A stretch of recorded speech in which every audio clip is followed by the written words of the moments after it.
Loveline is meant for an adult audience. Loveline may contain sexually oriented content. Listener discretion is advised. Adam Carolla and Dr. Drew. Loveline, coast to coast. Hey, everybody. Loveline. I'm Adam Carolla. That's Dr. Drew. Phone number 1-800-LOVE-191. Dr. Drew, board-certified physician, addiction medicine specialist. And what's got you in a good mood tonight? Nah, I'm overcompensating for being a prick to Tara. Oh. Well, come on. Every night I get the cup of coffee and it's do you want water? And I've been for about the last month. I've been saying just bring a water every night. Yeah. Every night. Okay. Anyway. All right, I'm a prick. All right. Every night. Every single night. Yes, every okay. night. All right. Tony Hawk is now Drew's over in Nebraska tonight. Yes, Drew? That's right. We spoke at Doane College. Doane College. The beautiful college. It is? What is that? A lesbian school? It's no. It's the heterosexual. I mean, not heterosexual, just a regular old school. There are lesbians there. Mm-hmm. And who'd you speak to? Everybody? Yep. All 900 of them. Good times. All right, Tony Hawk is our guest tonight. Tony's been on the show many, many times. Tony's just pulled in. Hi, Tony. Hello. How are you? Good to see you. You too? I was at the Long Beach Grand Prix today, having fun without you, Drew. Oh, that's why you sound better. You're loaded. No, I was drunk earlier. I came home and took a nap. This is my post-drunk nap hype. I'll hit the wall in about an hour. Tony's here, plug in his appearance on ESPN Action Sports and Music Awards, which is going to air on Tuesday. That is this Tuesday at 6 p.m. And the actual event was last night. And were you a presenter? Did you win something? I was a presenter with the original Bones Brigade members. And did you? Well, what category did you win? Skater of the Year. Who won Skater of the Year? Oh, I can't tell you that. Oh, I see. Yeah, we got to watch. We got to watch. You should have just said me and just walked out with the award. No one had a problem with it. And I just saw a commercial today for Pro Skater 2, I think. 3, probably. Probably 3? 3 for Xbox, I would assume. That's a good point, yeah. You would probably know. You were skating... You were skating on, you skated down like a fireman's ladder that was on a truck, and then you over an overpass on a freeway, and then down onto the freeway. I think you're sending a dangerous message to the kids, Tony. You think? I think skating onto the freeway, possibly. or excuse me, grinding the cop car. You think? Yeah. I think it's irresponsible, but I don't see that. I think kids understand it's a game, and they're really not supposed to do grindies. Was that a word? Grinds. Yeah. Grindies. What happened to ease? There used to be an ease behind like wheelies? Everything. Wheelies, and then when you played tetherball, you would claim you would tap no ropees. That's where you grab the rope. No whatever ease. Yeah. Is that gone? We don't even say wheelies anymore. We just say manuals. Are you sure? Not really? Loaded? Yeah. True. Is that gone from the lexicon of American children gibberish? The ease. Yeah. I think so. All right. Well, they still have names that end in E, but no. You got to get your kids to bring that back. Okay. I will. Wheelies. All right. Wheelies and ropies. All right. So where are we? You want to take some calls? Tony, is there anything we're missing? Well, I'm doing an event in Vegas, April 27th, called Boom Boom Huck Jam. What's that? And that is at Mandalay Bay Arena, and it's skateboarding, BMX, motocross, Offspring, Social Distortion. Wow. We're turning the arena floor into a stunt show. Wow. And we start rehearsals tomorrow, so I've been fired up on that. Do you go to Vegas and do it? April 27th, yeah. But where do you reherse? You rehearse out here? We're rehearsing out here. I can't really disclose that. So is this kind of like... in a way, like Mark Hamill. Wait, not Mark Hamill. Who's the skater, Drew? Hamill? Who's the skater? Scott Hamill. The little guy, Scott Hamill. Hamill. Okay, Yeah. Drew. How come you know nothing? How does that work? I know Scott Hamill is. I just couldn't think of it. Okay, but anyway, where he gets together his people and he goes on tour and does like a skating thing. We're trying to create something like that. Like the X Games version of that. They're called Champions on Ice. Yeah. It's like Stars on Ice. Well, this ain't that. Something like that, yeah. But that's what I'm saying. In a way, it's like... we got a serious lineup. I mean, it's like skating, all the top guys, Andy McDonald, Bob Burnquist, Bucky Lassick, Dave Mira, Matt Hoffman, Kevin Robinson, Dennis McCoy. We got motocross, Kerry Hart, Clifford Adamte. It's like A-list. Right. And what else those guys got to do? Actually, a lot. It was really hard to schedule. Yeah. That was insulting. I'm sorry. All right, let's take some calls. Serena? Hey. Hey, you're 17. What's up? I wanted to know if the female ejaculation is real. Yes, it's real. What you may not be having it, but it's real. You mean as opposed to... Serena, shut up. You mean like a is it an urban legend? I just want to know this. Some people are saying, like, really crazy stuff. It happens to some people, yes. Large amounts. Okay. Where does it come from? Comes from the glands in that area. There's a whole series of glandular tissue in that area that can produce quite a lot of fluid. Okay. Okay? Thank you. You all right with that? Yeah. Okay. You thought people were... Serena? Yeah? You thought people were just making it up or bragging or something? It's just... Some people say some really weird stuff. Like what? Like it's pee? Yeah. Well, that's a different thing. They can pee, too. That happens sometimes. It's called female orgasmic incontinence, then. Okay. All right. Talking to Serena is like playing handball against the curtains, isn't it? Yeah. Like you're going, why? Did you think this didn't exist? Some people are weird. Saying weird stuff. Yeah, like what is it with people that they just cannot give the answer? Like it's not even it doesn't even really require a true or false type answer. It's not like it's not a trivia question. It's just you're asking why they're asking. Do you know what I mean? Yeah. And they never know what that is. Drew? Not you, Drew. Caller Drew, 17? Adam. Yeah. Nanache, my friend. Nanache, kawaya. All right. I've been listening to the show for a long time. I really love it. Thanks. All right, Tony. Yeah. Are you going to be doing a skate park tour this summer? Yes. When does that start? We start in the middle of June and go through the middle of July. And it's mostly Midwest. Well, it's good because I live in the Midwest. I'm not sure of exact locations yet, but where do you live? Tennessee. Is that the Midwest? Tennessee is looking like it's on the map at this point. That's the Midwest? Yeah. It's like the Deep South, isn't it? Well, Midwest, South. Deep South is like Georgia and Florida. We're even going... Well, no, we're not going to Florida, but we're going to go to Texas and Louisiana. I got another question. Close enough, come on. Yeah. I got another question. Are you making a Tony Hawk's Pro Skater 4? Yes. When's that come out? Hopefully by the end of the year. I think it'll be out by Christmas. Do you know if it's going to be coming out on GameCube? Most likely. All right, good, because that's the machine I got. All right. All right there, Drew. There we go. All right. I'll give you Tony's home number. You can work him for some Adam, good times. questions. All right. Good times. All right. bye. All right. Was that a love question? I don't know what happened to him. Drew? He just wanted to chat, Tony. I know, but when he was done chatting, he got angry that it was time. It was time to end the conversation. Oh, Alan. Hey, what's up, guys? Hey, you're 19. Yeah, I got a question about Planned Parenthood. Mm-hmm. My girlfriend, she's 17, and we think she might be pregnant.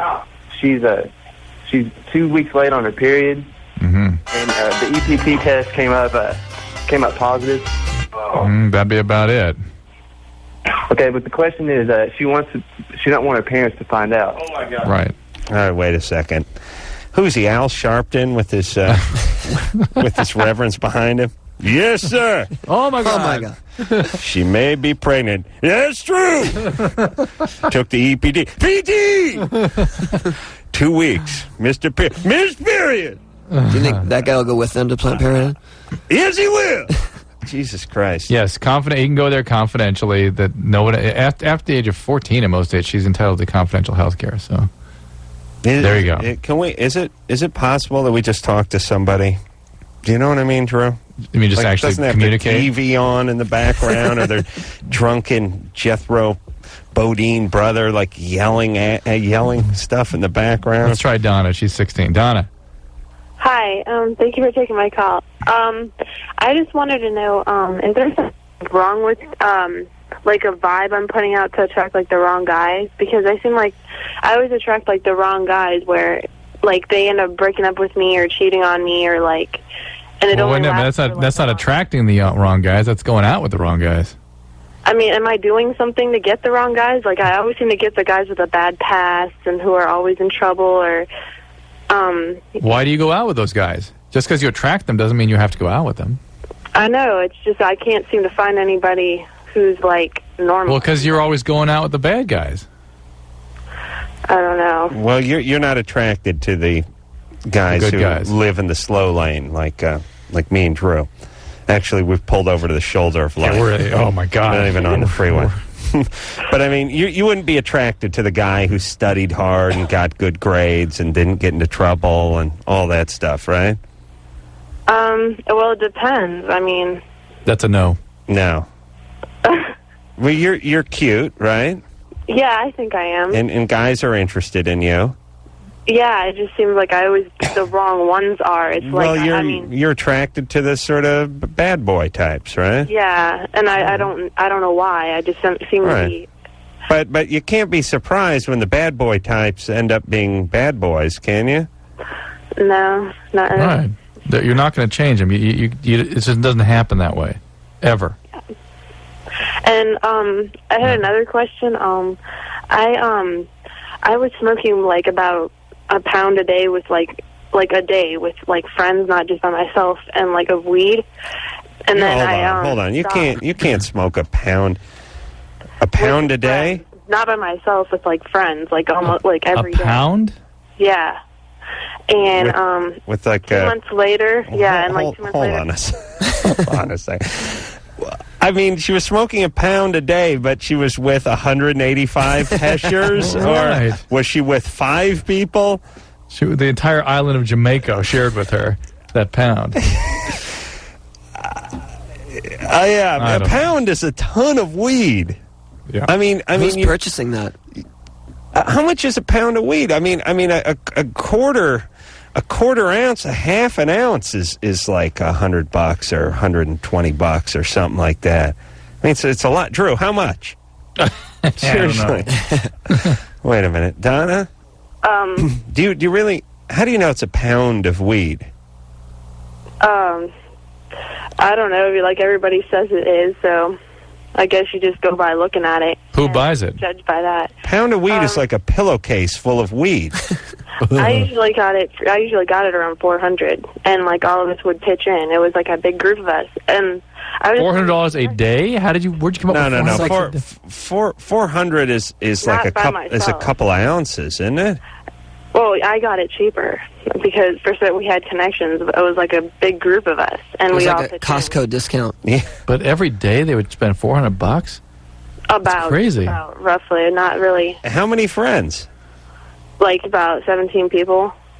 Every day, 17 people would chip in $20, $20 or $25 or something, and get a pound of weed, and then you guys would smoke it out of an 8-foot hookah pipe with 75. Well, no, it was 75 carbs on it, right? No. Okay, so it just sounds like a lot of trouble. And I started feeling depressed after that. Like after I quit, I've been sober for like 2 months now, right? And because I've gotten in a lot of trouble, so I've been staying clean. And I was wondering, does it cause depression? Like absolutely, characteristically, it does that. You need to look into this, Donna. You got a lot of stuff going on. You're 16. You got addicted to pot. You're having a depression from the biological injury of the pot. You're hanging out with guys that are paying in the ass and hurting you. Why don't you look into things? You know? All right. Yeah. All right, good times there, man. Bye. All right. I can just see the 16 people that have been left behind by Donna confused. We're 25 short. Now, who didn't put in? We got to buy a pound of weed every day. Could that I know she wasn't lying, but could it have been even close to true the way she was explaining it? Didn't seem like it. But it's another one of the callers where it's the weird energy night. Yeah. Another weird caller. Yeah. All right, Brian? Yes. You're 18? Yes, I am. You're on with Tony Hawk and Dr. Drew. Hi, how are you doing? Hello. I have this question about masturbation, right? All right. I've been ejaculating for quite some time now. Mm-hmm. And it hurts every morning that I wake up. And sometimes when I do not, I have this awful, weird, wet dream. Okay? Mm-hmm. Uh-oh. Are you going to tell us what the wet dream is? I don't know. I dreamt I slept There we with go. Spears. With Britney Spears. There was Correct. a mason jar involved. All right, listen. I don't believe him. I don't either. But what was his question anyway? I couldn't quite get it. His penis hurt? I don't know. Well, maybe we should talk to him.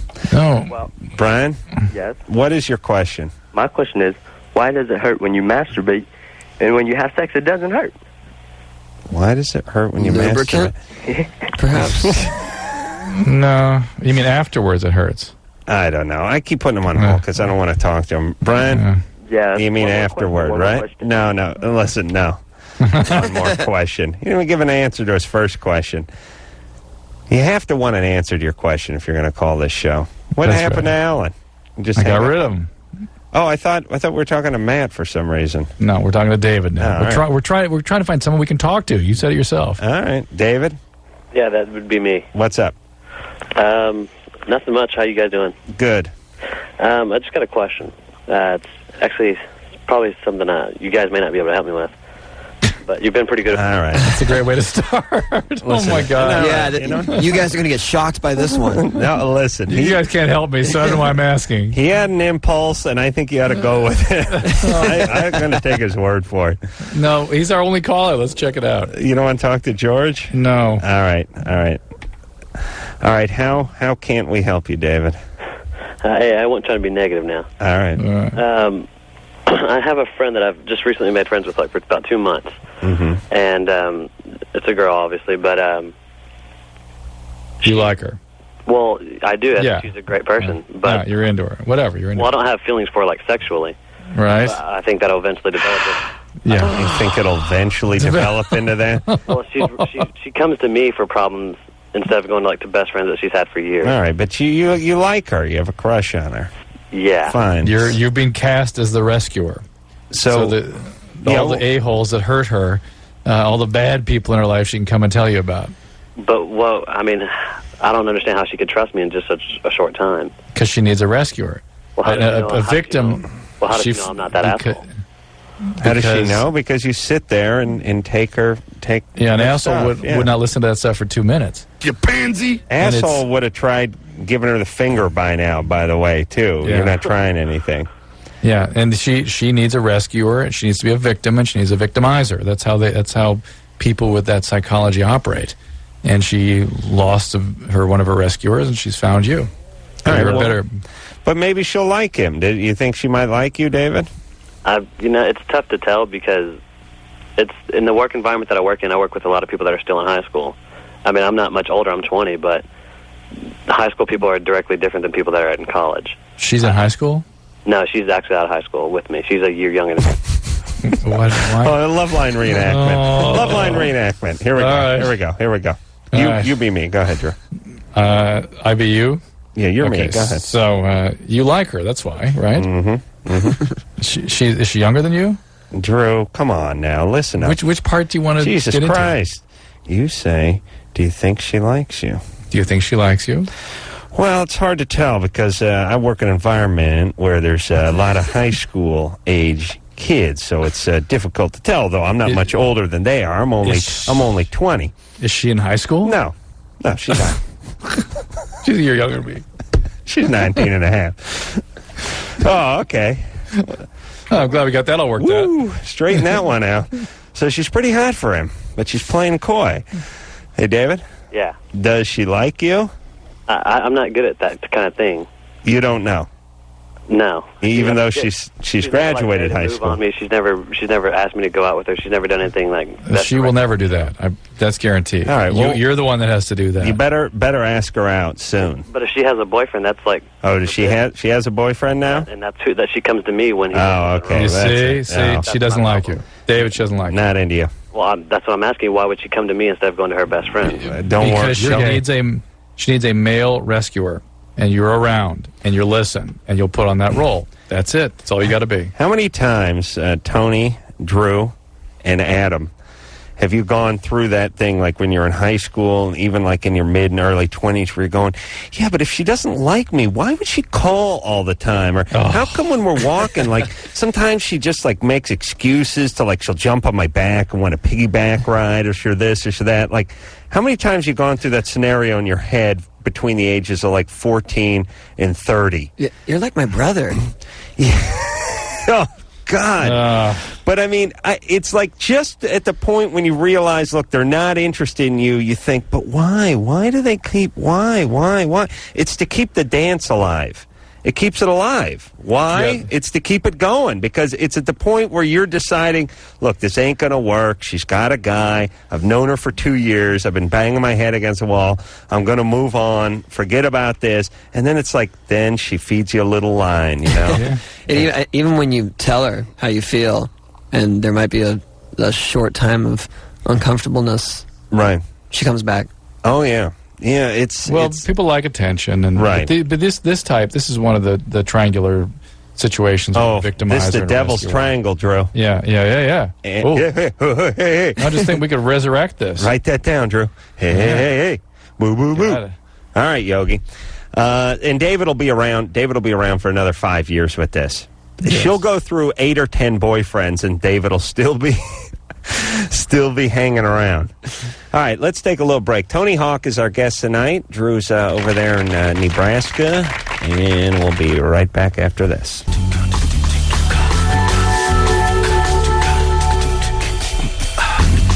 Hey, everybody. I'm Adam Carolla. That is Dr. Drew.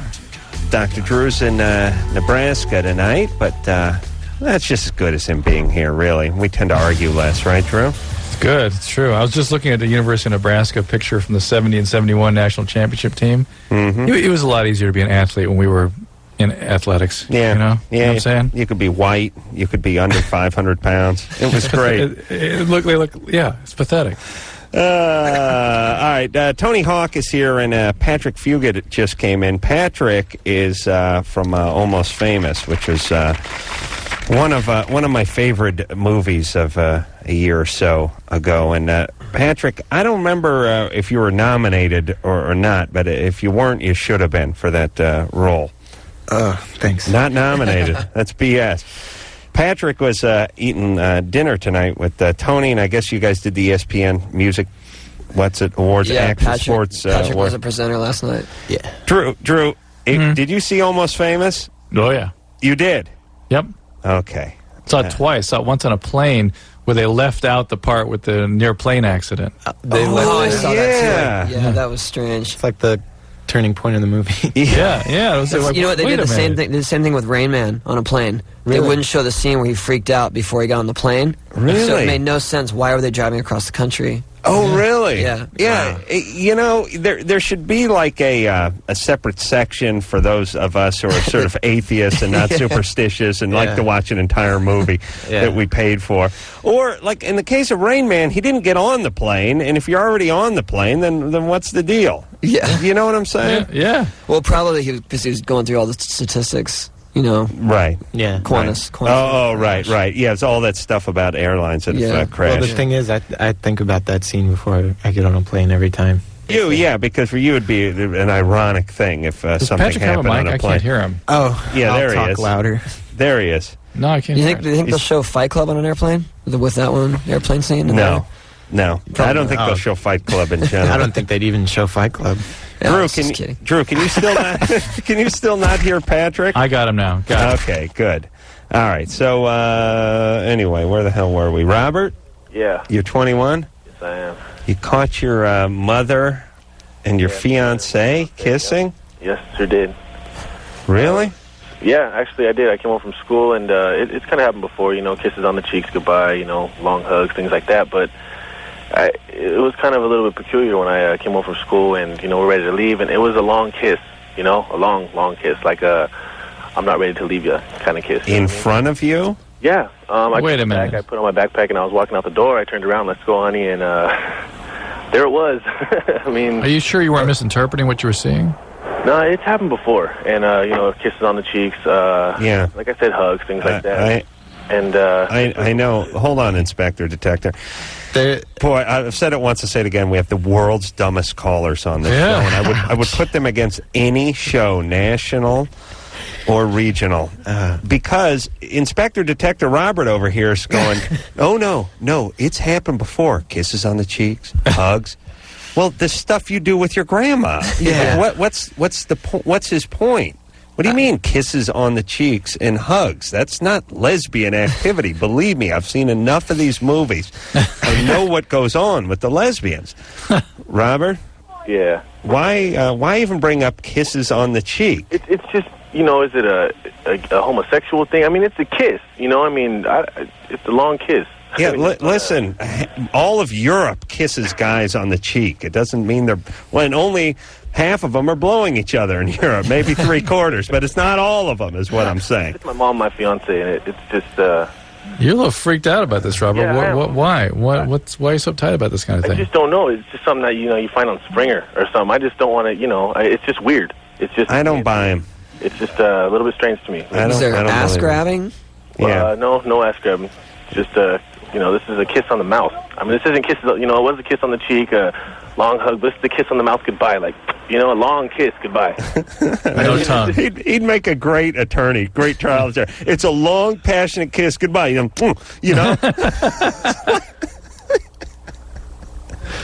my God. Listen, is he serious, or is he just... I mean, if he's going to make a point for his mom and his fiancée being lesbians, he's got to come up with more than the kiss on the cheek, the hug, and then the kiss on the lips, but like in front of him. I mean, what's up? How long are we talking here? What's that? How long? Like more than 5 seconds? Yeah, about a good 10-second kiss. I mean, it's a kiss. 1, 2, 3. You got a problem right there. That's 3. Exactly. That's what I'm saying. I mean... All right. No. I mean, how do you, I don't want to kiss my girlfriend knowing she just had a 10-second kiss with my mom. I mean... I don't believe him. He's got nothing behind it. There's a good chance you're just being paranoid. And now it's just bad acting. Sorry, Robert. I don't buy it. Sorry, man. Sorry, buddy. You gotta act better next time. His affect was like so flat. I mean, I don't understand. I don't want to marry a lesbian. If he's making it up, he should have gone for the whole ball game, Well, no, it's he was trying to catch us, because normally they do go for the whole thing. Yeah, what he was trying to do is kind of understate it a little bit, but his problem was he understated it too much with the kiss on the cheek and the hug. Yeah. And he screwed up by saying, I was there, and they did it in front of me. What he needed to say is that he walked in, and they were doing it. Yeah. Because who's going to have a full makeout session in front of their son and the fiancé? Who's going to get it on in the entry hall while the guy's standing there ready to go to junior college, I'm guessing. I know junior college. I'm not even guessing. All right, Drew, you got another call? I do. Here we go. All right, I don't see anything. Oh, Scott. Hey, how's it going? Hey, you're 20. What's up? Yeah, okay. Just recently, I got depressed my first year at art school, and I went on Zoloft. Then I went on Remeron, and it turns out recently that I've been diagnosed as bipolar 2. Okay. And my doctor gave me this new drug called Lamictal. Lamictal. Yeah. What's bipolar 2, Drew? Bipolar 2 is what, depressed but never manic? Right? Yeah, sort of more depressed than manic. Yeah. It'd be a good time to plug Tony Hawk Pro Skater 3, actually, with coming off the bipolar 2. Instead of Lamictal, go for Tony Pro Skater 3. Available for PlayStation 2. Bipolar 3 for GameCube. Yeah. So Lamictal's a good medicine. It's an anti-seizure medication. Yeah. A lot of rash with that one. And you have to have your liver checked regularly because it can inflame the liver. Well, hold on a sec, because he said that's only a possibility. But why I'm calling is because the sample pack that he gave me that I should try out first turns out to be expired last year in June. Yeah, I would not take an expired medication, especially not something like Lamictal. Okay, all right. Just asking for a new pack. Every single patient I've dealt with on Lamictal gets a rash. It's a pain in the neck. Where do they get the rash? All over them. The whole body? Yep. All right. Well, Drew, stop giving it to your poor patients, would you please? I don't. I didn't say I gave it to them. I said I'm involved You with cases do on so, Lamictal. sir. How dare you correct me on national radio? You said a second ago that you massage their throats and force this medication down your elderly I ladle it patients' down. throat. I do. Yeah, that's right. How dare you. Joey? Yeah? You're 13. Yeah. Okay, I bought some weed the other day. Well, what? Whoa. Weed. Yeah. Yeah. Oh, Joey. What? A pound? What? You buy a pound of weed? No, I didn't have that much money. How much weed did you buy? I bought a dime bag. Dime bag. Yeah, we thought it was just going to be regular, but the guy, I don't know if he, like, messed up or doing us a favor or something like that. Yeah. He gave us some chronic. Yeah. And that's, like, me and my friend, we only smoked, like, 2 bowls of it. We made, like, this bong thing. It's pretty cool, but... Oh, gnarly! Dime bag, by the way, a dime bag nowadays, I mean, dime bag used to be a decent amount of weed, but now I think a guy just blows smoke into a baggie and gives it to you. Is that about $10 worth of chronic these days? No, a dime bag worth of chronic is $20. But well, hold on. How can a dime bag? That's new math. Dime bag can't be $20, can it? Dude, of chronic it is, dude. That's bad.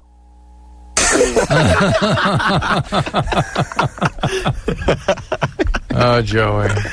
Joey's. You know what Joey ought to do right now? I know Joey is only in like the 7th grade, but he should just go right to junior college right now. Well, forget all about the 8th and the 9th grade and high school. Just forgo all that. You're going to end up at junior college. Just go there. Shouldn't there be an early? No, he'll end up there. He's not even going to make it to high school. Well, maybe you're right. He is. But again, another argument to go straight to junior college, Drew. All right, let me talk to him. Listen, Joey. I'm sorry about that. No swearing on the air. I'm sorry. Excuse my language. All right, so you're saying a dime bag's $20? Yeah, of chronic, but regular, the Mexican stuff. Right. That's only like $10. Yeah. Right. But I was wondering. I was praying you would say 15. All right, now listen, Hesher. How long you been smoking pot? You're 13. Well, 2 years. 2 years. So 11. Did you see Robert Downey Jr. and what his life has become? Who's that? All right, Drew. This is going to be Who's tough. Robert Downey Jr.? You know Yogi Bear? Yogi the Bear? Yeah. Yeah, all right. You'll turn into him. Yeah. Yeah, you'll be eating them picnic baskets all day and avoiding the ranger. I don't know who he knows. You know Tony Hawk, right? Yeah, dude. Yeah, Tony Hawk says... Can I talk to him? Yeah, he says don't smoke weed. Okay. Well, here, he'll tell you. No, don't. Go ahead, Tony. You've been smoking weed since you're 11? About. That's just... I'm turning 14 tomorrow. That's so hard to fathom. I said, Tony, tell him not to smoke weed. He don't. looks up to Quit. Quit smoking it. At your age, Joey, it's overwhelmingly clear that it hurts the brain, it hurts development, and it makes you dependent on these things in order to manage basically life. And it's something a cycle you just don't get out of. Robert Downey Jr., if you remember, I mentioned him, but he started when he was 9. He doesn't know him, Drew. I know, but other people do. As they say, out the gate by 8, in the spoon by noon, back again by 10. That's Robert Downey Jr. Okay, well, I haven't been like smoking constantly since I was 11. It's been like, since my parents caught me. I started smoking then, and then I stopped for like a few months, like 6 months, something like that. Then I started back up again. All right, well, stop. It's only going to get worse. I've only been doing it like every other weekend. So. All right, well, just slow it down. Those dime bags are going to start getting to be $100, $200. That's right. We have a $1,000 dime bag. I remember when dime bags were 50 cents. Drew, remember those days? Yeah, 75 anyway. That's Greg, right. 34. Oh, no. Let's take yeah. Let's take a Really? break. Yeah. All We got to decompress here, Drew. All right. All right. Tony Hawk, Patrick Fugate are both here tonight. We will take ourselves a little break, and we'll be right back after this.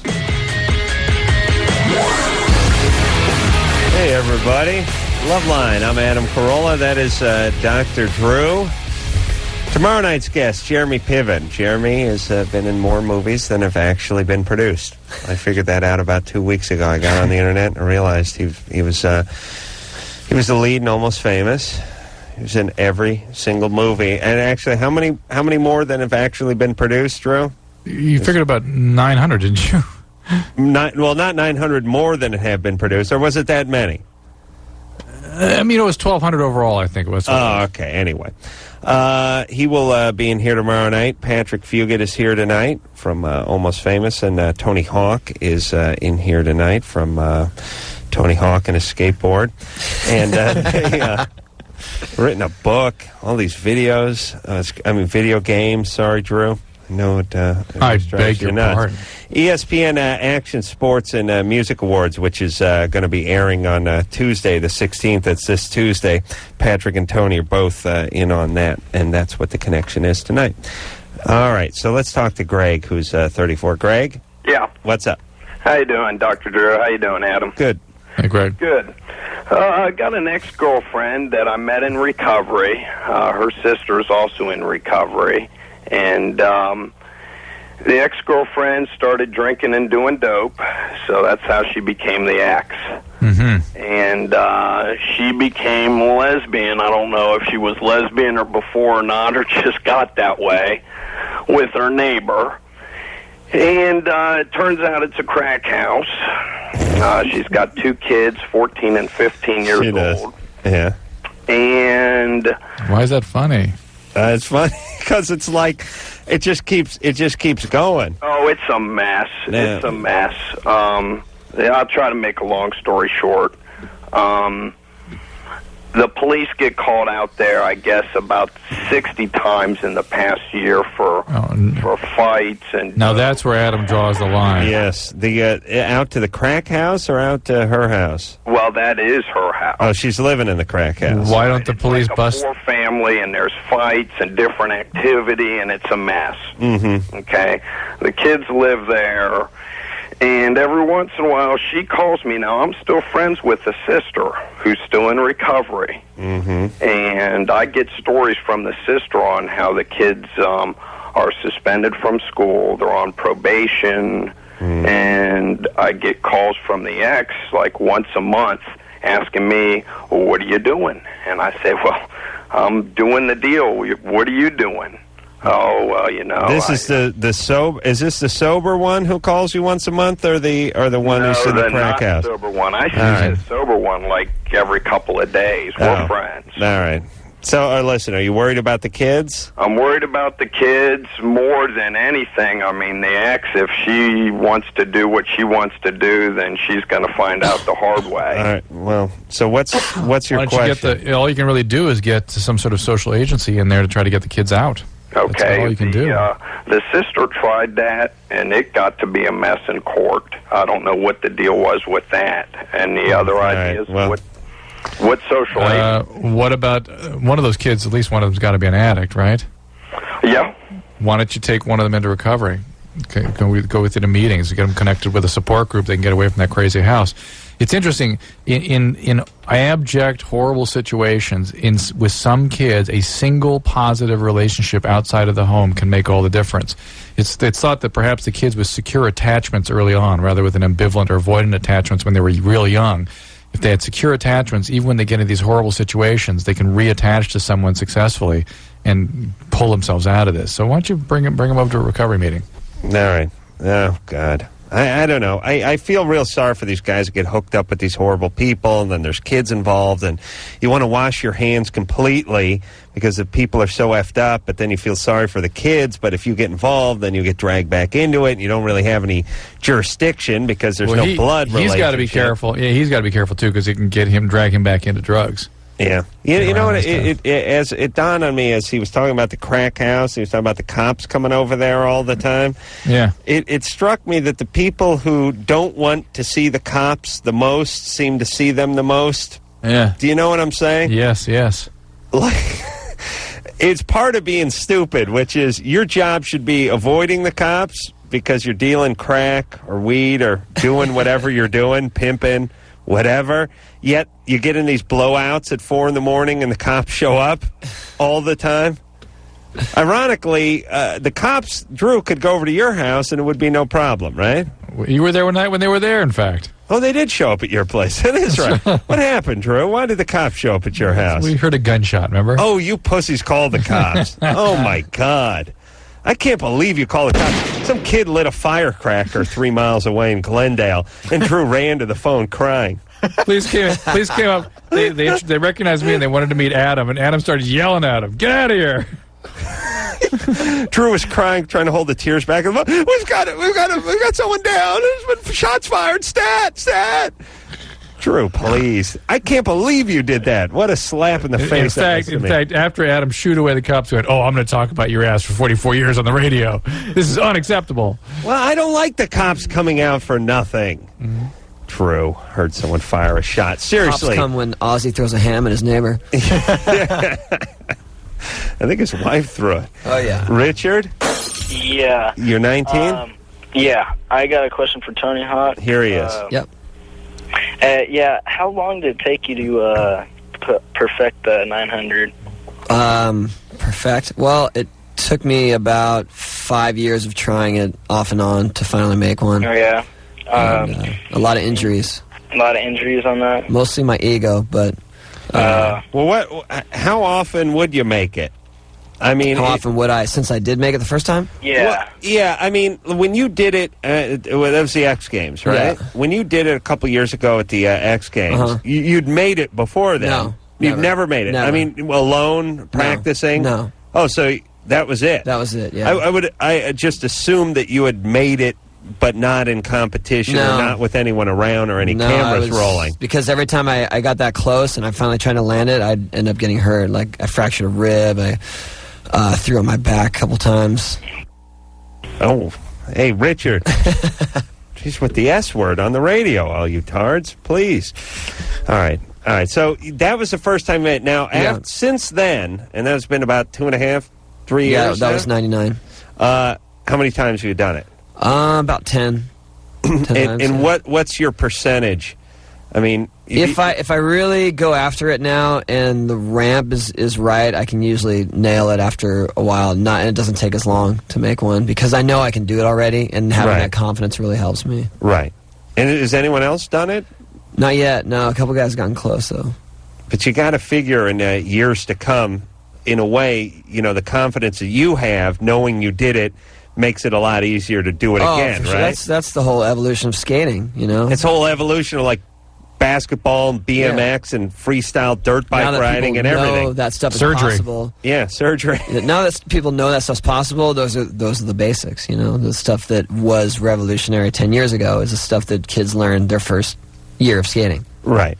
So eventually, I'm guessing someone will do it, but you'll always get credit for it, which will be the good part. Brandon, 24. Hey, how you doing? Good. Got a little problem. All right. Me and my wife been married 6 years.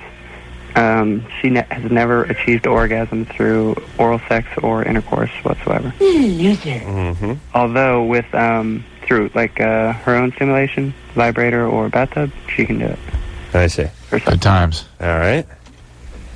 So she's got to remember that sensation and fake it when she's with you, or incorporate those instruments into the whole activity, right?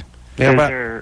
Is there any cream or any pills or anything like that that'll help her out? Yes, the orgasm pills. Adam, you've not gotten those? I've got tried Viacream. Oh boy, what kind of cream? Viacream. What does that do? It's supposed to be women's Viagra. Oh, I see. Oh boy, worked like a charm? Not at all. Shocking. Shocked. All right, so she uses a vibrator and has an orgasm, right? Right. So why don't you just incorporate the vibrator into your lovemaking? Done it. Doesn't work. Huh? Is it your presence? Yeah. I don't know. It might be. Yeah. He's like kryptonite. To her clitoris. It's great. All right, so what about, well, wait a minute. What if you're just standing in the room? Is she able to do it? Yeah. She All is. right, well, you get closer each Yeah, time. you start inching up. Inch up on her. You have to sneak up on the vagina sometimes. All right? I will No.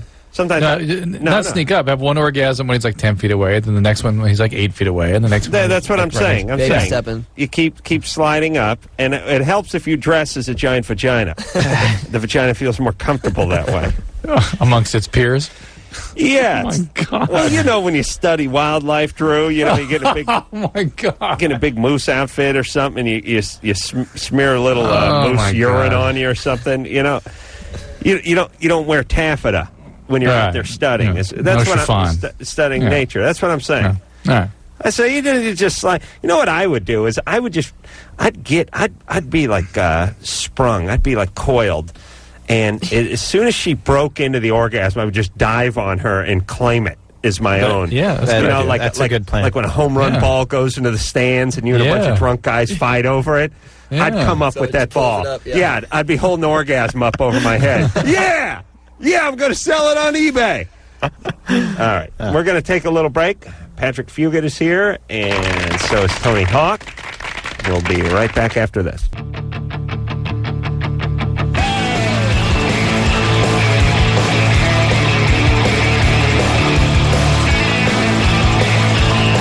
Hey, everybody. Loveline. I'm Adam. That's Dr. Drew. Jeremy Piven's coming in here tomorrow night. Patrick Fugit is in here tonight, and Tony Hawk is in here tonight. And they were both presenters at the ESPN Action Sports and Music Awards, which is going to air on ESPN Tuesday, the 16th, this Tuesday. All right. So, Julia? Yeah? Yeah? Oh, sorry. Hi. What's happening? I just wanted to talk to Patrick Fugit because I have an absolute passionate... I love him. Yeah, he's hot. She's a passionate woman. All right. Here he is. You're gay. Here he is. Okay. I wanted to call and tell you that I think that you're wonderful and you're delightful and almost say this is the greatest movie in the entire world after the Rocky Horror Picture Show. And every time I just watch you, you make me smile. And not many people in movies can do that. And I just think that you have an amazing presence. And that's really great. Thanks. And the woman on the phone said that I had to ask you a question, so I just thought up really quick. How did you get the part? 1999, I suppose. In the beginning of the year, they sent out a big nationwide casting call, and I used to have an agency in Salt Lake City where I live now, and I just sent in an audition tape, and I guess they liked it. Oh, crazy. And what have you done before that? I mean, you've done some work before that, right? There's this show called Touched by an Angel that shoots in Salt Lake City, and I've been on that like 3 or 4 times. That shoots in Salt Lake City? Oh, yeah. No idea. So, but that was it. I mean, no feature experience. No, nothing. Wow. Up until that point. I'll tell you, it was that part was just made for you, or you were made for that part, or I don't know how it worked, but it just worked. You so were. Yeah. He's dreamy, Julia. Well, it's just... my heart is racing. This is absolutely... See, that's the kind of guy you girls should be liking. Yeah. You understand? Yeah, that's right. Not the bad boys. Good boys. Okay. All right, baby. Thanks a lot. Yourself. Derek is 19. Derek? Hey, how's it going, guys? Good. I had a question for Dr. Drew.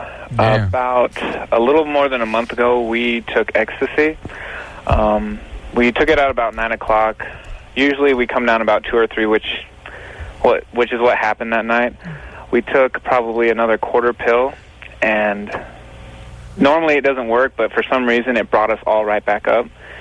And then we came down around about 4 or 5 o'clock, and we were all fine. We were about to go to bed. And then my girlfriend started hallucinating really bad. Her hearing went out. Oh, God. Her face went numb, and, like, she got sharp pains in her stomach. So I took her to the hospital, and they gave her Valium, I think, to calm her down. Sure. And she started hallucinating even worse, and they told her that it'd be fine, just let it run through her system and she'd be okay. Like, her hearing came back, everything, and then she was fine. Chicks are lightweights, I've noticed. Is it possible there was LSD in the... Well, they tested her blood, and we always send our pills into damp safe before we take them, just to be as safe as possible. Cool. And they said it was 90% caffeine, 10% MDMA. Huh. And it was really weird because, I mean, we have friends that took it also, and they took about half a pill and they were rolling all day. And well, is that the normal breakdown for ecstasy? I mean, what is the normal breakdown for ecstasy? You asking me? I don't know. Well, I mean, you got 90% caffeine and 10% MDMA. It's you don't need much MDMA. You really don't need much to get very high. Yeah. Well, it was... Well, hey, Derek, is that good? Is that normal? No. I don't know. We bought them, and we didn't know what to do with them. So No. Listen to me. Okay. Listen, you send that stuff in to Dance Safe, right? Yeah. And they gave you the breakdown. Yeah, it's usually about 90% MDMA. I mean, these pills were kind of big. Wait a minute. You said this was 90% caffeine, though. Yeah, but the normal pills that we have are the other way around. Really? Yeah. And are they a lot smaller? Yeah, they're smaller, so I mean, it's probably about the same amount of MDMA. Because the other pills were smaller, but they were 90% MDMA, so they were probably the same amount of MDMA. All right. The whole thing about taking the drugs, but then being responsible enough to actually send the drugs in to this Dance Safe, Kind of a hassle. who takes a look at them and then sends them back. That's a lot of preparation. Yeah. Well, it's a little crazy. It really goes against everything drug addicts stand for. Yeah. He's going against the code. Yeah, it's like, hey, you want to get high? Yeah, I can't. I sent my drugs. I'm really fiending, but I gotta send this one in. Yeah, call me in a week. Well, they go. What does he want to ask though about the girlfriend? I want to know what's going on now. Oh no, cares. Derek? Okay, well, here's the thing. While we were I was probably the only one that came out okay. My friends, when I took my girlfriend to the hospital, they stayed back because they were still kind of rolling. They came down, but they were still feeling it. Right. They started to swell up.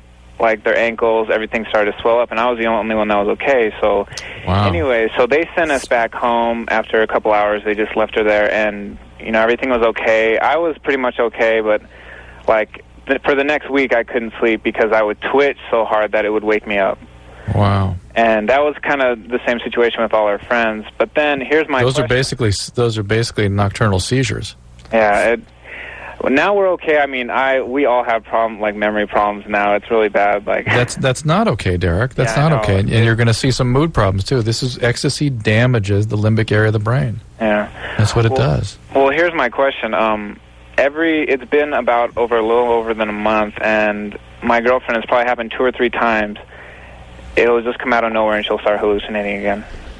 Well, she has a very, very serious problem. Has she seen a psychiatrist yet? No. She either has one of a couple things. I mean, it's possible that just her injury to the brain was so severe that she's going to have chronic psychotic illness. That is possible. Mm-hmm. The least severe thing would be that she has what's called a post-hallucinogenic perceptual disorder, where she feels kind of locked in after using a drug like ecstasy or LSD. That usually ends up with a severe depression. In either case, she needs to be on medication, and so do you, to counteract the injury that your brain suffered. Chicks are lightweights, Drew. He has a seizure. He has a seizure disorder. He has memory problems, and he's having a mood disturbance. Everyone's really was severely injured by this, and the feet swelling is a bizarre side effect. They've got to find out, make sure they didn't get a cardiac problem on top of that. Why would that cause the feet to swell? Feet swelling is heart failure. It is. Yeah. Wow. All right. Well, good times. Listen, I never take drugs around chicks. They always spin out at a certain point, and then the problem is you're high while they're freaking out. I did this with me and the Wheeze, and his cousin took some mushrooms once. His cousin's a chick, and she started spinning out, and, it's like, everyone's after me, and the walls are collapsing. I'm like, honey, I'm high. Could you stop freaking out? And she started freaking out, and then you got to tend to them. Drew, what should you do in that point? Would you just hit him with a tranquilizer dart or lock him in the closet or something?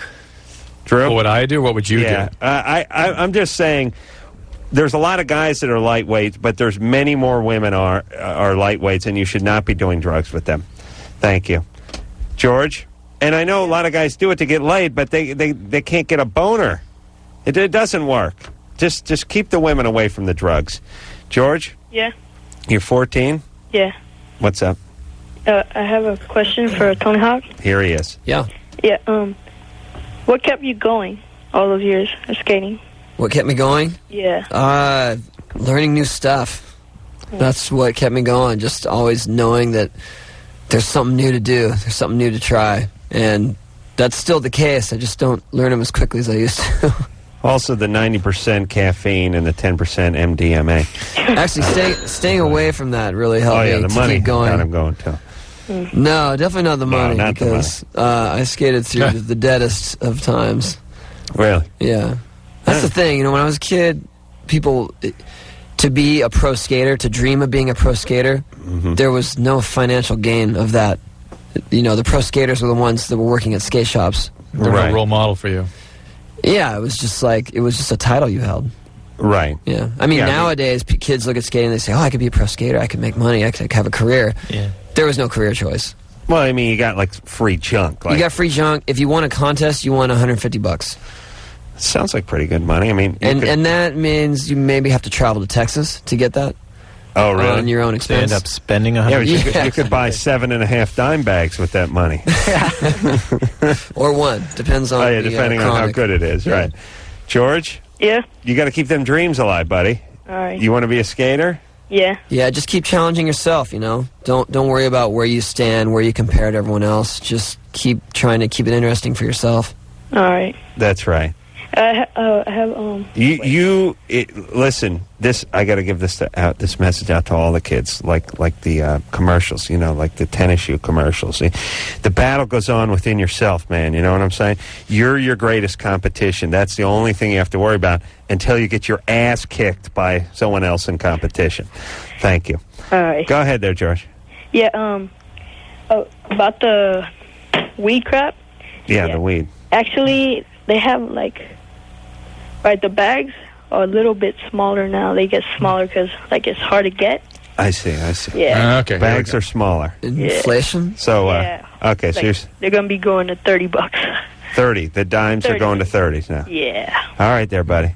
And remember, you can't smoke the weed. And Tony said it very well during the commercial break. You can't skate and smoke out of a bong at the same time. No, I don't smoke it, but... He said you have to get off the skateboard, get high, and then get back on. But you can't do it at the same time. All right. Oops. He hung up on you, dude. Hey, Adam. Heard enough preaching, yeah. If my kids start talking badass when they're 13 or 14, put a bullet in my head. Okay. I may do it anyway, just to play it safe. All right. Yeah, and Drew, as a parent, you're going to notice when your kid turns into Spicoli at 13, right? When they get dreadlocks and this become hashers? Like when your kids start calling you dude instead of dad? Maybe you're so clueless you just think that's what's cool now. It's growing up suddenly. No. Drew's not going to go in for any of that. No way. Drew, every one of your kids going to have 2 eating disorders. Is that possible? Can you have 2? Each of them. Yeah, each of them have 2. There'll be 6 between the 3 kids. Brad? Yeah. You're 16. What's up? All right, I called you guys about a week and a half ago. I said I started going out with a vampiress, and she made me drink cow's blood. I don't know if you remember that call or not. Yes, a vampiress. Vampirus? Well, Vampiress. come on, man. Give me a break. Yeah, all right. Sorry. All right. But anyway... She drinks blood, yeah. Told me to knock it off, do whatever. And you said I wouldn't, and you were right. I didn't.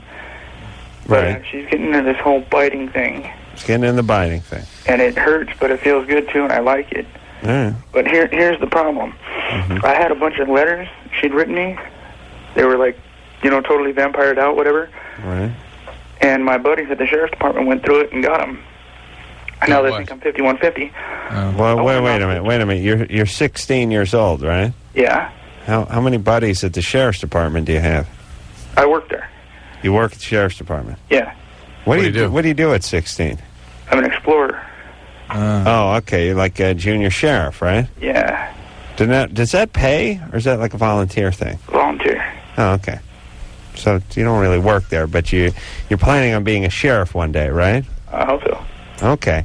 And they got hold of these crazy letters where she was talking about sucking your blood and all that kind of stuff. Is it like being a fireman where they just give you endless grief?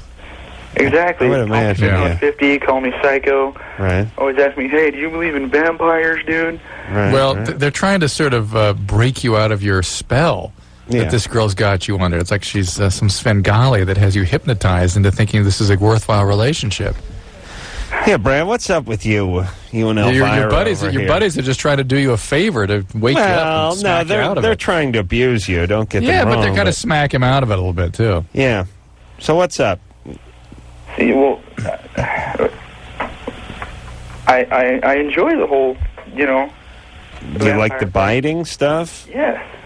Is she leaving marks on you? Yeah. Does she puncture your skin? Only once. And where's she biting you? On the neck? My neck, my chest. See, you think it's because she's into you, though. That's not why she's doing it. Yeah. It's like thinking of mosquitoes into you when you're camping. Right. Exactly. Thank you, Drew. Drew rarely agrees with my analogies. All right, there. Hey, Brad. Yeah? So what are you going to do? You going to marry Elvira? What are you going to do? She's asked me to. Yeah. How old is she? 16. Yeah. 15. 16. 16. Forget the vampirus activity. Just that by itself. Doesn't that worry you a little bit? A little bit, but I really don't. All right, look, she's a mess. You understand, Brad? But listen, you're 16, you're dumb, and your hormones are raging, so there's nothing we can do with you. But here's what you need to do. You need to not get her pregnant. You understand that? Yeah. Okay, well, are you using get that piece. Morning after pill. Some form of protection? That was like the exact same advice you gave me last time. Yeah. Well, guess what? We've arrived at the same place. Hold on a second. Hey, Brad? Yeah? Stop calling this goddamn show if you don't want to hear the same thing over and over again with the same goddamn question. You understand me? You're actually pissed off? Yes, you idiot. Listen, I don't want to talk to the same a-hole with the same a-hole question. He called a week and a half ago saying this chick was drinking blood, and he called back tonight saying she's drinking blood. And I'm going to tell him the same thing. Don't get her pregnant. And I'm telling that to all you guys. Don't marry her. Not right now. Stupid relationships, and everyone gets into stupid relationships. And when you're 16 and you're a guy, you just don't know. And here's what happens. These women, a lot of them, have been through a lot. I feel sorry for them. This girl has no doubt been the victim of some abuse, maybe some sexual abuse. No doubt. Physical abuse. And she has problems that are much deeper and much more complex than, what was his name, Brad? Oh, Brad can handle. Oh, Brad can handle it. Brad 16. the Explorer. Brad could not handle these problems if he was in his 50s and smoked a pipe. He would not be able to understand this chick. But Brad, of all people at 16, is not equipped to understand or cope with her very complex emotional problems, which is fine. He's getting laid and she's biting his nipples, and what the hell? I'd be in on it. I'd be in for it too when I was 16. But eventually you realize that these people are deeply troubled and you don't have the capacity to deal with them, and they certainly don't have the capacity to be mothers. Oh. And you hang out for 8 months, you get your kicks, you learn your lessons, and you move on. But if you get them pregnant, then you're in, and you're in forever. And now we got a kid that we got to deal with as a society, because Elvira and Explorer Brad are raising some warlock, basically, and she ain't gonna look like Bewitched. She ain't gonna be Elizabeth Montgomery. Won't be Dr. Bombay. No, we'll not. We'll be drinking a lot of Bombay gin, ironically, but will not look like or act like Dr. Bombay. All right, Josh. Yeah. You're 16, and that guy Brad, who's like wants to be a sheriff. Doesn't that scare you? It does scare me. Was he just worried that the other cops were making fun of him? It bothered him. He didn't have a real question, I don't think. He just kind of wanted to... Wanted to hear you say, don't get her pregnant. Talk on the air, yeah. Josh? Yeah. Adam? Yeah. What's up, dude? I just want to say what's up to you and Tony Hawk and Dr. Drew. Give you guys all your props. And Patrick. Say hi to Patrick. Hey, what's up, Patrick? Hi. Forgot you're there, buddy. Anyways. All right, dude. You are an asshole. I've been with this girl for about a year, right? And she has her cousin come over and for about a couple weeks, and she wanted me to hook her cousin up with one of my friends, and I didn't know how old her cousin was, and my girlfriend was telling me that she was older, so I could hook her up with one of my friends that are my age, and I ended up sleeping with her cousin. You are an asshole. Yeah. And I want to know if there's any possibility that she could be pregnant because she's 13 and she hasn't had her period yet. How could she? You sure she's not have her period? She said she didn't have it yet. Well, it's still possible she got pregnant. It's Really? possible. Is Yeah, it? it's possible. Yeah. Why? Possible. How? She possibly could release an egg without having a bleeding. But it's unlikely, isn't it? Unlikely. It's with 13, she should have had her period already. But some Drew, don't. when did you start yours? 12, 11? 11. Yeah. I know you were 19, right?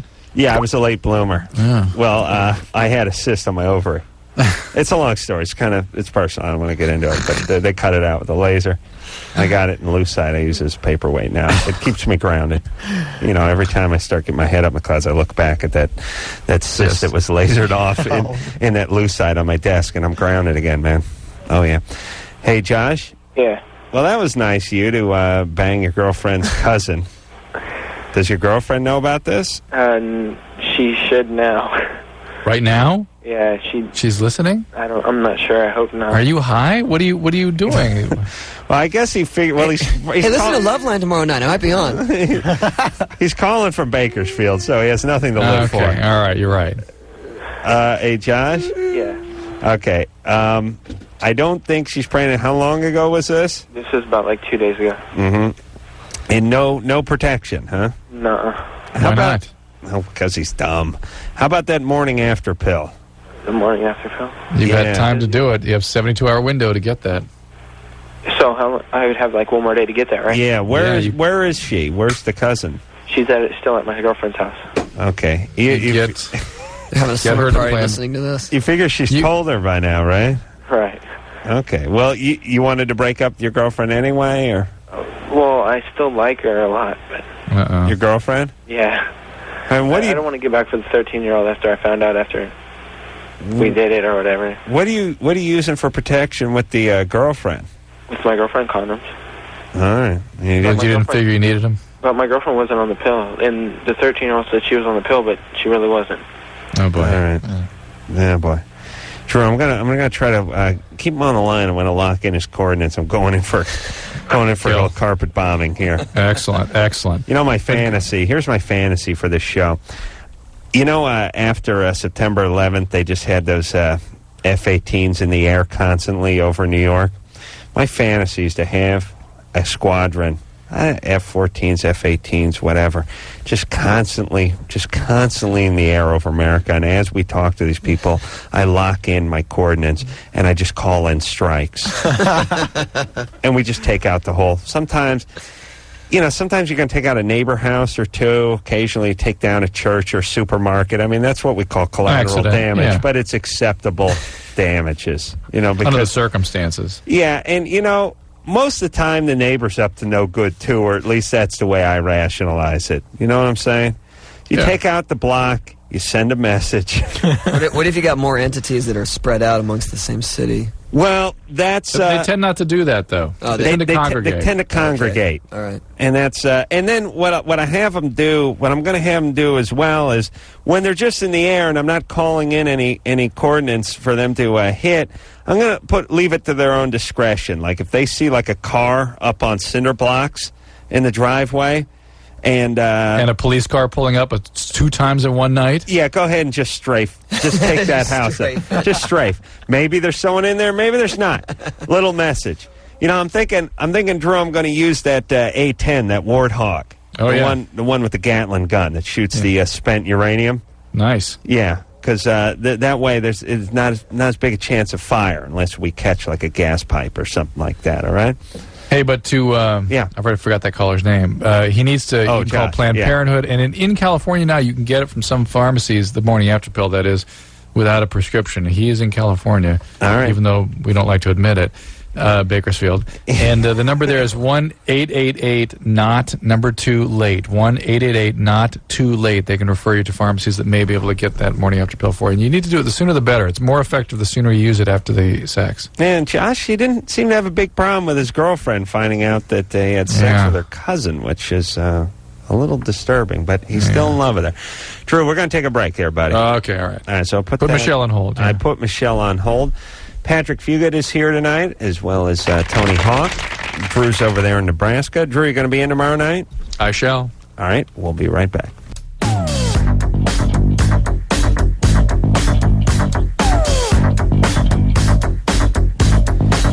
Hey, everybody, it's Loveline. I'm Adam. That's Dr. Drew. Patrick Fugit is our guest tonight, along with Tony Hawk.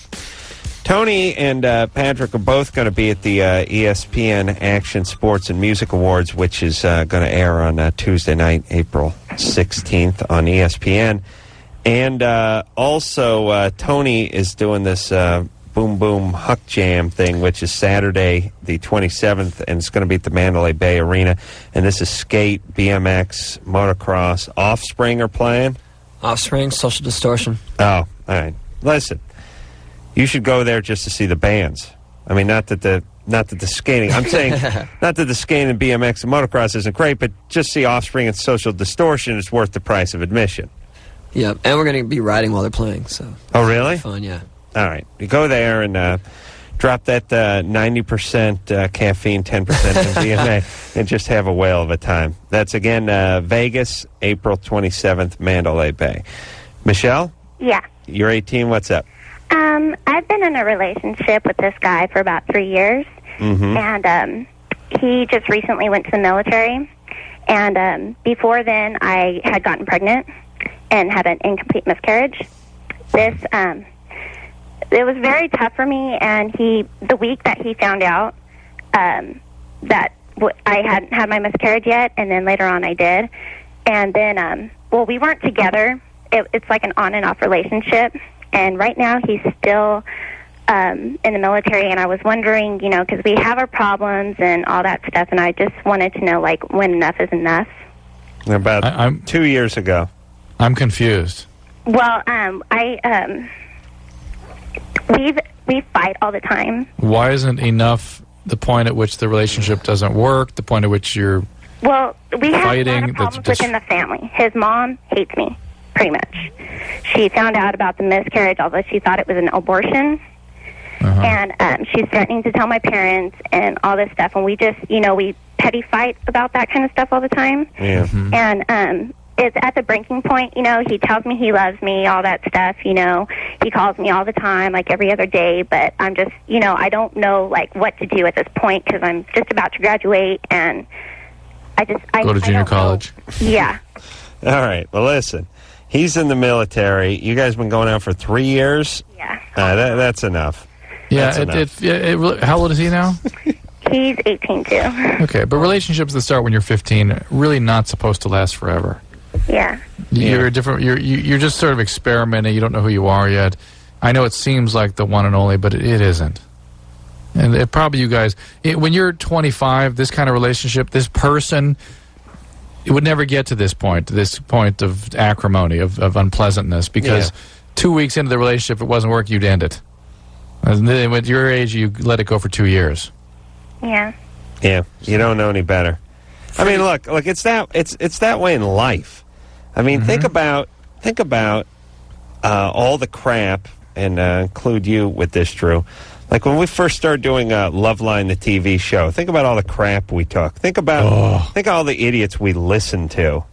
Well, you especially. You knew what you were doing. I didn't know what the hell I was doing.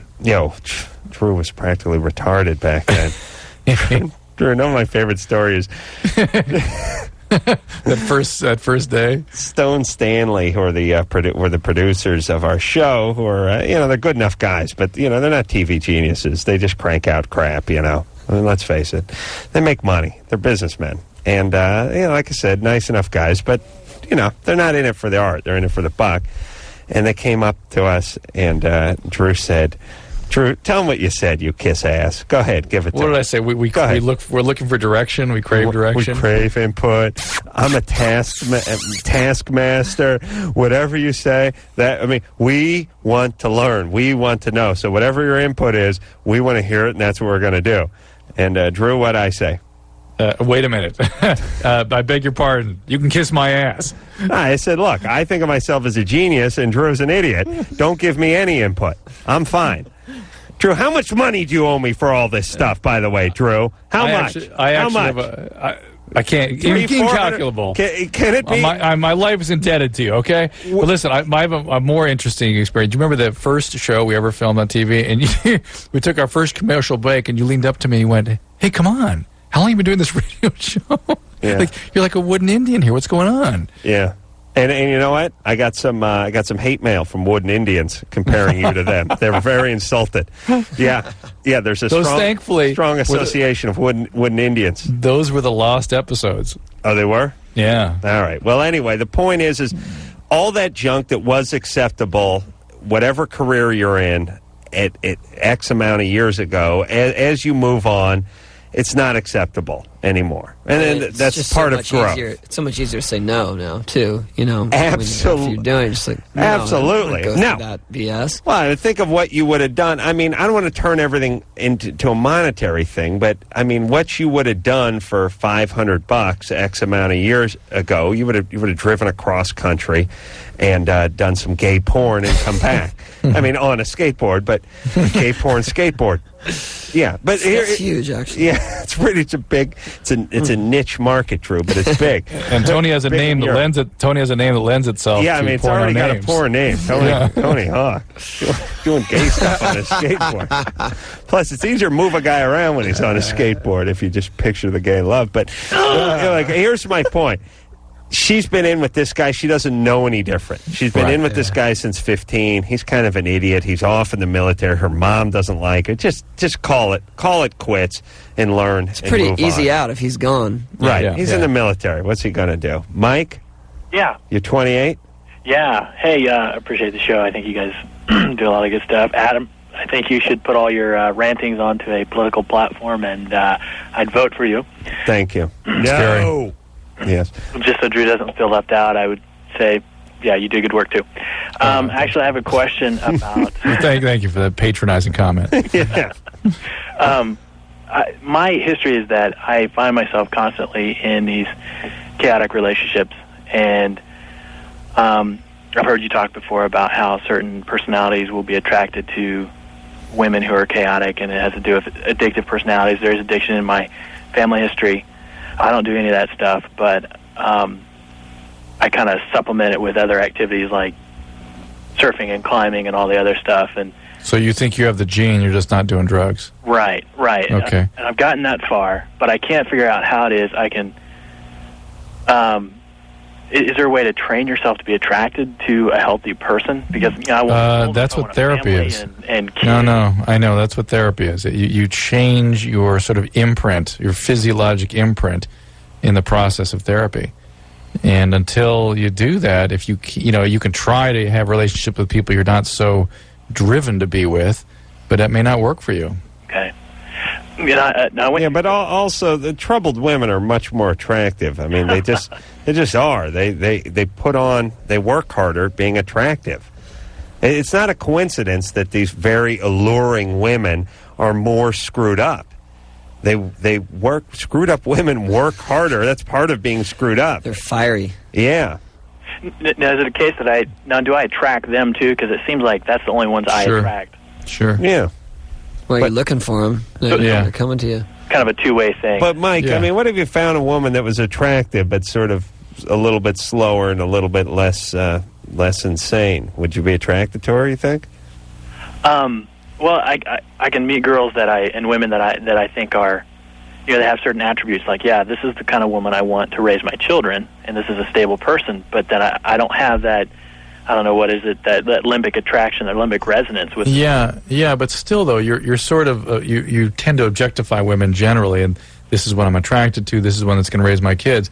You're going to end up cheating on the one that you want to raise your kids because you're not going to be intimate with her. Well, also, isn't it a way to sort of avoid intimacy when Yes, absolutely. you can't hook up with someone who has long-term potential because you may end up marrying him and staying with him?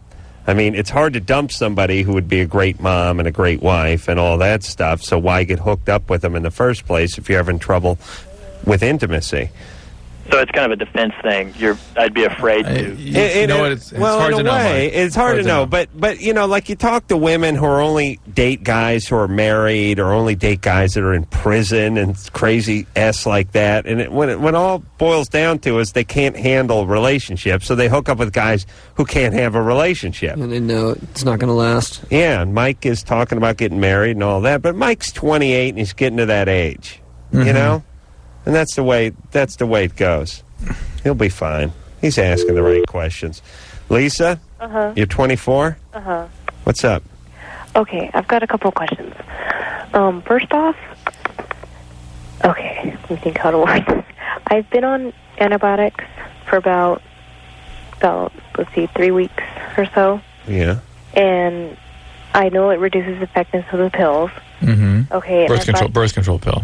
Well, Alessi. Okay, LS, yeah.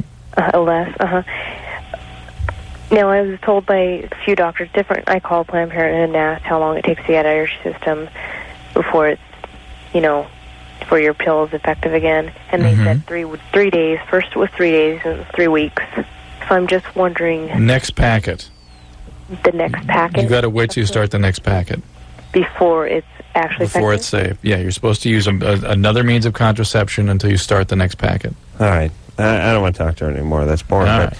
we got Chris over here. I look down, I see gay and molest and You're in. mother, and I'm in. Yeah, my brother turned gay, and I was wondering if we have suspicion that he always had something over my mother when he was growing up, and I was wondering if it's possible that she molested him, and that could have been what he had over, and could that have turned him gay? No. What do you mean? What do you mean he had something over her?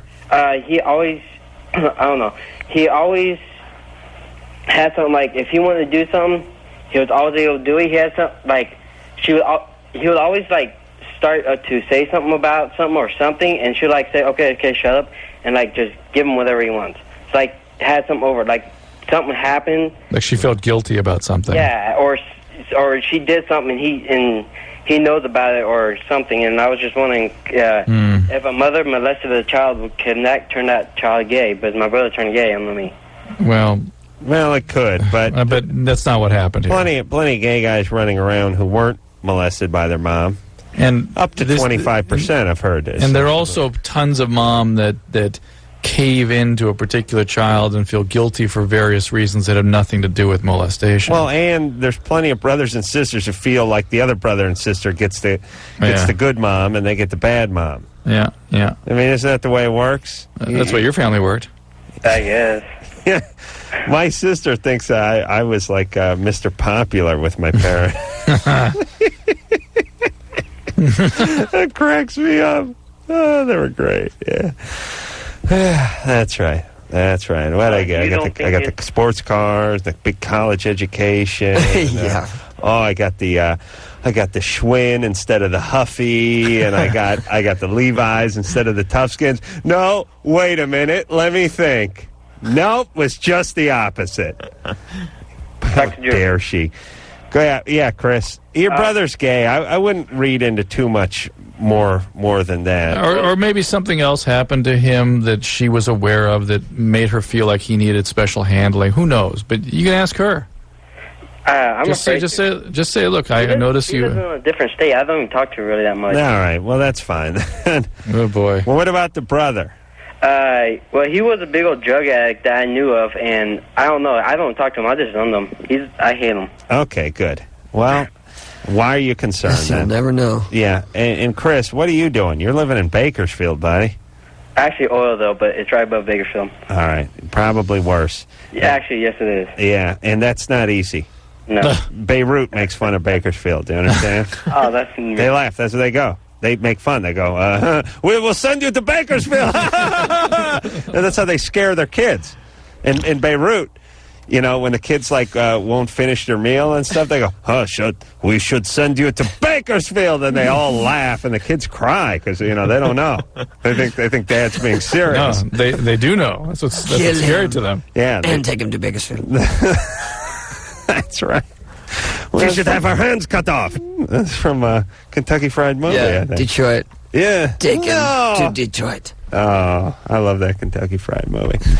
All right, let's take ourselves a little break. Hold on, I just got to talk. Chris is he's like a tooth that hurts, but I can't stop playing with it with my tongue.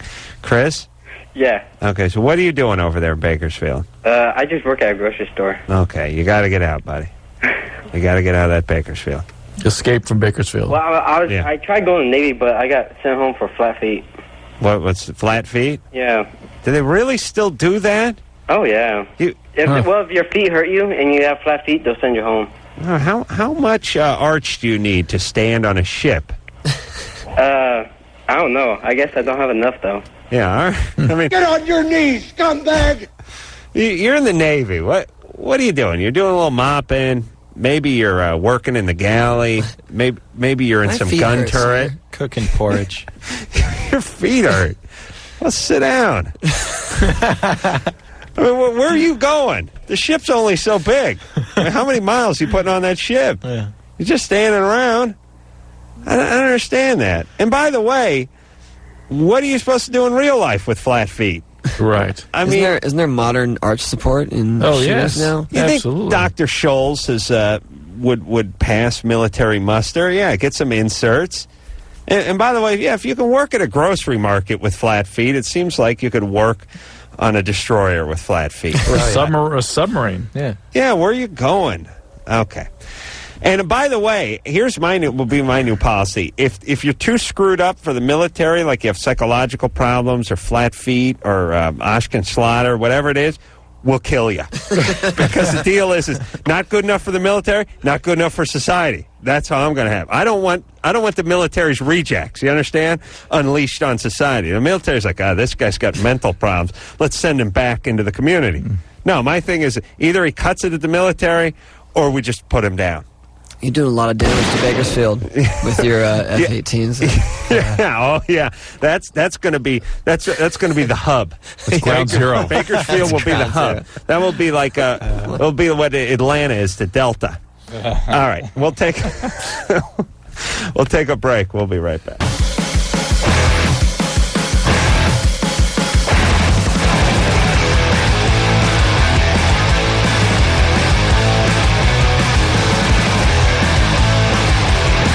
Hey, everybody.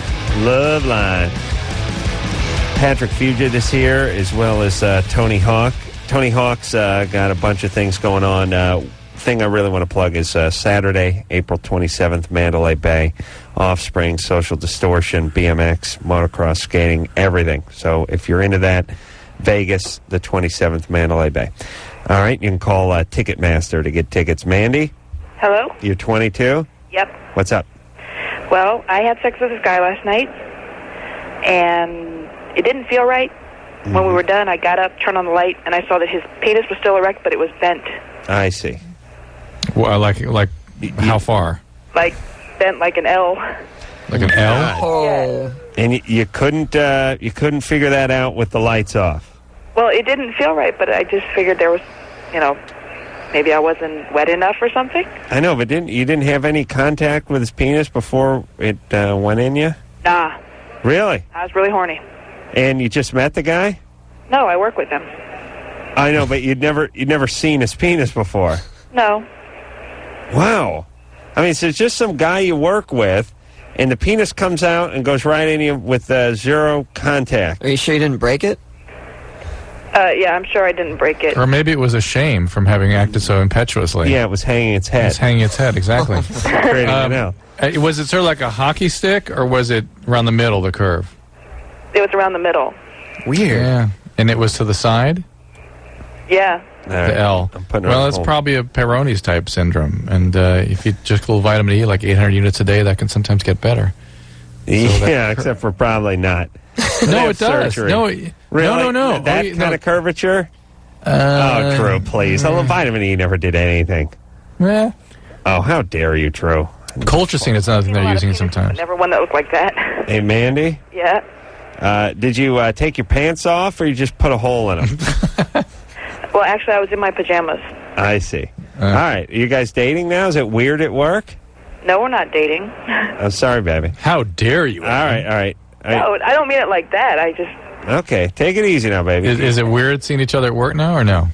Not really. All right. He's not the first person at work that I've, You stinking whore. All right, baby. You don't have any kids, do you? Oh, heck no. All right, baby. No more I kids. learned what birth control No was kids. a long time ago. Good girl. All right, baby. Take care. Okay, bye-bye. All right. Good times. Uh-oh.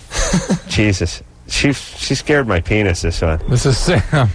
Sam is 28. Yep. What's up? I don't know where to begin. I've been seeing a girl for about 3 years now. Mm-hmm. And You're a lesbian. I'm sorry? Yeah, Drew called you a lesbian. We know that. Yeah, I'm gay. Uh-huh. So I've been seeing her for about 3 years now, and I am deeply in love with her. I think she's the greatest thing since sliced bread. The problem is that she's not into sex, and I am very much. And she, for the last 3 years that we've been dating, it seems like she's doing it more out of the I have to do it because it's a chore kind of thing. And you know what's interesting, Sam, is that my friends who are lesbian female tell me that it's a common for lesbian couples not to have sex after about the first 6 months to a year into the relationship. Really? That's sort of a common thing. I don't know what that means.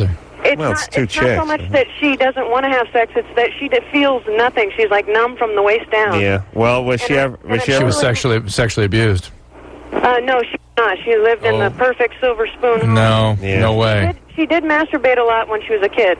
Yeah, something happened to her. Maybe she doesn't remember it. But that numb from the waist down stuff is usually a trauma. And what turned her lesbian if everything was so great? Nice. Well, I mean, come on. Let's be honest. One of you's got to be screwed up. You don't just get two out of the womb lesbians. Something happened to her. I'd check into it. Where do I start is the question. Where do I go from here? We've seen a shrink, and it hasn't helped, and nothing's been worked out. How many times did you go to therapy together? We've gone probably about 10 times, and you spend $75 each time, and 10. All right. Well, 10 times doesn't even begin the process. I don't think you guys should go as a couple. Maybe she should go alone by herself. Absolutely. Yeah, that's the deal. You can't go into a shrink with your partner and start talking about how to fix her vagina. you know what I mean? That's right. She's got to go in there alone. And and if she's numb from the waist down and lesbo, somebody got to her. I guarantee it. All right, we'll take a break. We'll be right back.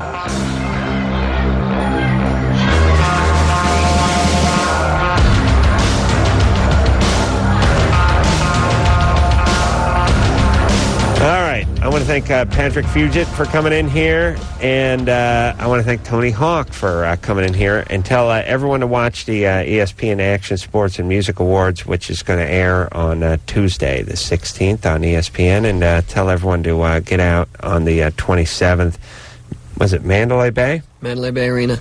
And check out... your favorite hotel. Yeah. It is?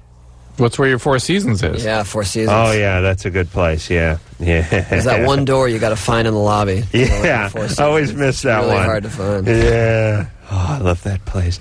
Hello, Mr. Carolla. Would you like an apple? Yeah. Your trip was good? Well, actually, yeah, that's enough, Mr. Carolla. We're just being nice. All right, Drew, we'll see you in here tomorrow night. Yes, sir. And until next time, Santa Carolla for Dr. Drew saying mahalo. Yogi the Bear? Yeah. Yeah, all right. You'll turn into him. Yeah. This has been Loveline. The opinions expressed on this show are not necessarily those of the staff, management, sponsors, or this station. The producer for Loveline is Ann Wilkins Ingle. Loveline is a presentation of Westwood One Entertainment.